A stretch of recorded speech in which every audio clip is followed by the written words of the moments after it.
What's going on, Metropolitans? Another edition of Mets Digest coming at you.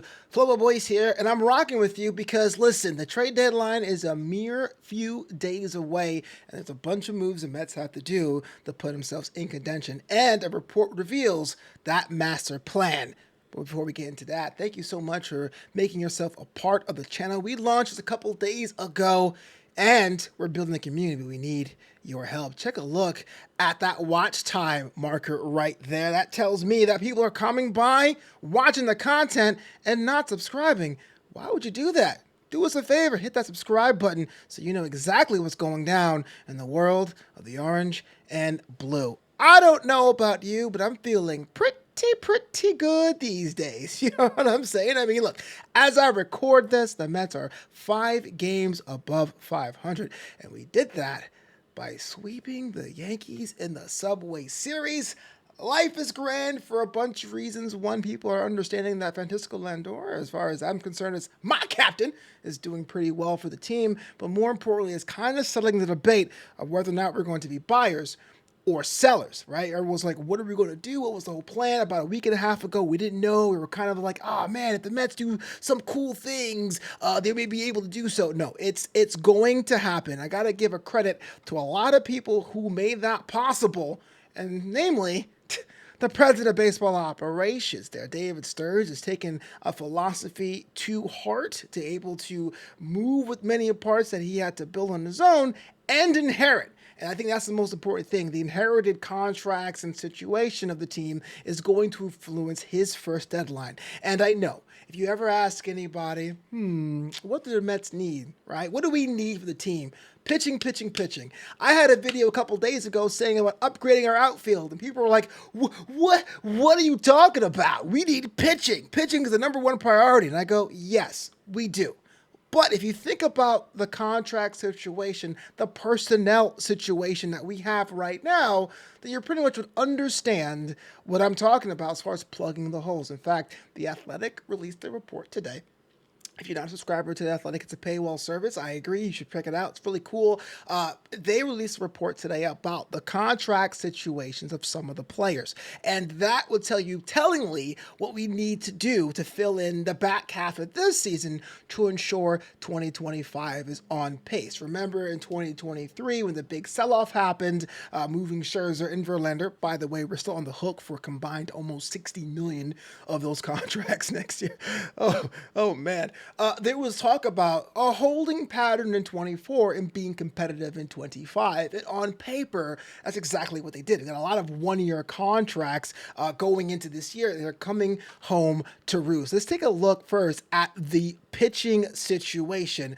You think about the pitchers now are at the end of their deals. Coming at the end of the year will be free agents. Luis Severino, Jose Quintana, and Adrian Hauser are all going to be free agents at the end of this year. That's pretty much the backbone of our rotation. And that man, Sean Manaea, has an opt-out at the end of this year. It's a $13.5 million player option. He can either exercise that and come back next season, which I think he would, but he can also say, hey, deuces, I'm out.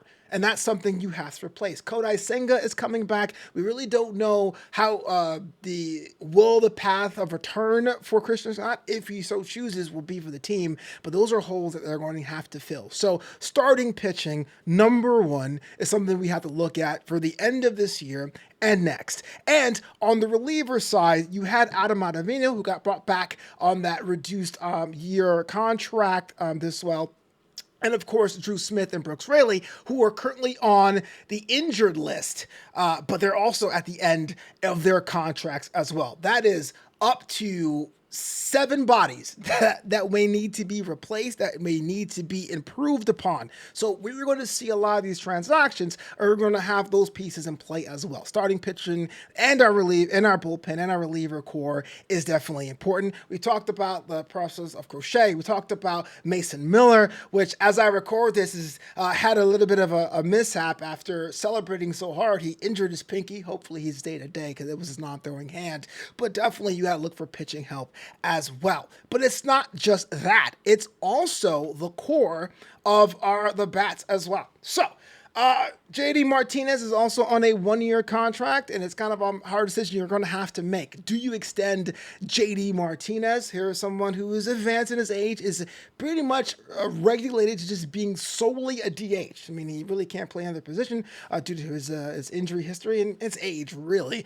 That's something you ever think about as well. People are saying maybe we should look internal for that. Maybe we should get someone or as a rental to bolster that as well, especially with JD's recent woes, even though you can argue he has been the cultural MVP of the team, helping to turn the team around with that players meeting a couple of months ago. Harrison Bader is another one also on that end of 1-year contract. That's someone you have to make a decision on. As of right now, I would say find a way to resign him or extend him, but I don't make those decisions. I don't know about that kind of thing. And the polar bear in the room, Pete Alonso. That's definitely something we talked about ad nauseum here, and not in baseball media in general. It looked like even at the All-Star game, people were kind of asking Pete back and forth, what's he going to do? Are you going to stay? Are you going to go? And he's like, I love New York. I love New York. I love New York. And the poor guy didn't really have a concrete answer. Will he resign to be part of the Mets core, or will he go elsewhere? Will he test free agency? That's something we're going to have to wait and see. But the article from The Athletic goes on to say this. Beyond the obvious Pete Alonso decision, the Mets will have calls to make about their outfield and Mark Viento's long-term home. Harrison Bader is set to be a free agent, and Starling Marte has missed considerable time again this season.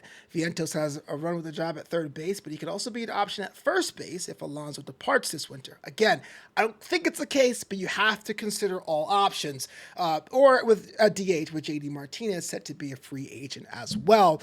How exactly would the Mets view Brett Baty entering 2025? Brett Baty? Remember him?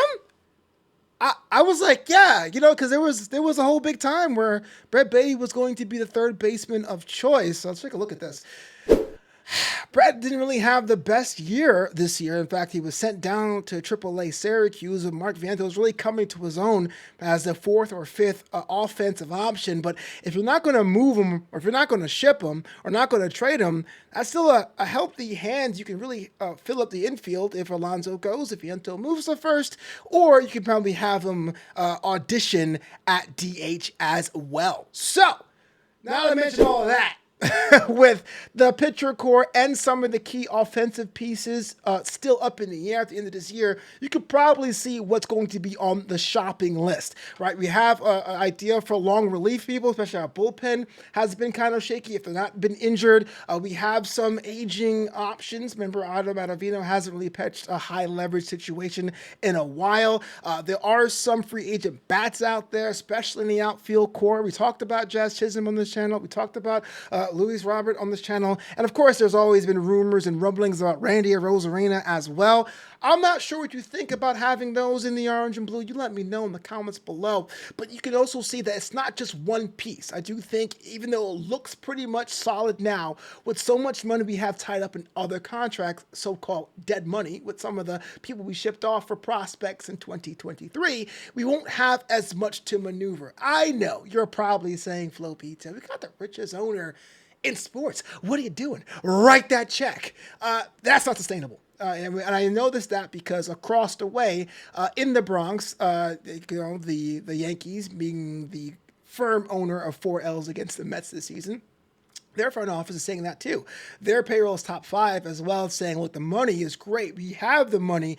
It's not sustainable. You don't want to put things that don't have a return. So I do think it's going to be more conservative moves. And I know conservative moves at the deadline is the worst feeling as a fan, but with so many pieces needing to be plugged up for the back half of this year and ensure at least some semblance of a team exists next year, don't be surprised if we have a lot more movement, especially at like the B and C level than we're going to give the team credit for. There's not going to be a silver bullet. There's not going to be Shohei Ohtani is going to be traded to the Mets. It's not going to happen. But we do have a lot of holes to fill, and I trust the front office now can make that a possibility. So if all the people I've mentioned who would you like to see come over to Queens? Like, who you think is out there in the trade space? You let us know in the comments below. Thank you so much for reaching the end of the video. We are Mets Digest. Subscribe to the channel. It means the world to us. And we'll catch you next time. This is your #1 spot for news, rumors, and trade updates. It's Mets Digest, baby.